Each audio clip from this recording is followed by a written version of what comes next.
Tampang ito ay rated SPG, striktong patnubay at gabay ng magulang ang kailangan. Makikita nga ni Bulit si Tanggol na nilampaso ang mangungutong sa tindahan ni Aling Betchay. Talagang napakalakas ni Lena kay Rigor dahil napapayag nito si Rigor na doon siya tumira sa bahay ni Rigor. Kaya gulat na gulat si Camille nang isinama ni Rigor itong si Lena. Tinanong niya si Rigor kung sino ang babaeng kasama nito. Hindi pa man nakakapagsalita si Rigor ay agad na sumumbat si Lena at tinanong kung sino ito. Ayon pa kay Lena na siya na ang bagong asawa ng kanyang tito Rigor. Habang sina Santino at Marites naman matapos magpalipas ng gabi sa gym ay maaga naman silang bumalik sa bahay. Kung kaya't muling nagpang-abot sina Marites at Lena at muling ang nagkagulo sa bahay na yon. Malakas na sampal ang ibinigay ni Marites kay Lena, sabay-sabing makapal ang pagbumuka nito. Sumagot naman si Lena na si Rigor ang nagdala sa kanya doon at doon na nga siya titira. Hanggang sa tumaas ang tensyon at pumagitna na nga itong si Rigor at sinabing tumigil na si Marites. Ayon naman kay Marites na hindi siya titigil at dito sinampal na nga na malakas ni Rigor si Tess at mas binaburan pa nga itong si Lena. Napag-alaman din ni Marites na nagdadalang tao si Lena na mas lalong ikinadurog ng kanyang puso.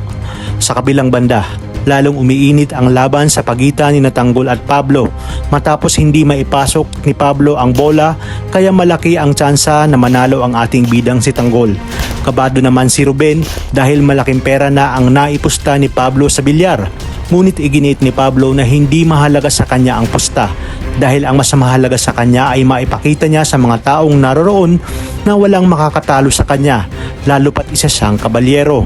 Batid kasi natin na mas mahalaga kay Pablo na walang dapat sumapaw sa kanya at nakalalamang. Ngunit talagang para kay Tanggol ang laban na yun dahil nailisot nito ang bola. Mas lalong naghiyawan ang mga taong naroroon at napabilib kay Tanggol. Galit na galit naman itong si Pablo at hindi matanggap ang kanyang pagkatalo.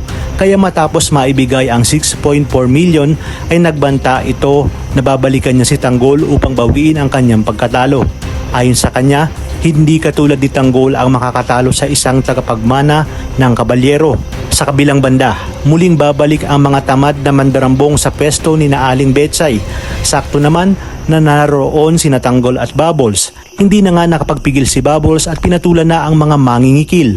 Kaya naman to the rescue ang ating bida at walang pakundangan nang inunggod ang mga mukha ng mga sigang yun sa semento. Sa mga oras na yon ay naroroon naman si Bulit at ang kanya mga tao dahil inutusan nga sila ni Ramon na maghanap ng mga bagong tao na makakatulong sa ekspansyon ng kanilang bagong laboratorio sa Quiapo. Ayon kay Bulit, mga ganoong klaseng tao na kagaya ni Tanggol ang hinahanap ng kanyang boss Ramon. Matapang, maabilidad at madiskarte sa pakikipaglaban. Kaya namang gagawin niya umano ang lahat upang maisama ito at maiharap sa kanyang boss Ramon. Sa pagkakataong ito ay dalawa na ang may gustong kumuha kay Tanggol. Ngunit kanino kaya sasama si Tanggol? Kay Bulit kaya na siyang tao ni Ramon? O kay Marcelo na bata rin ni Senyor Facundo?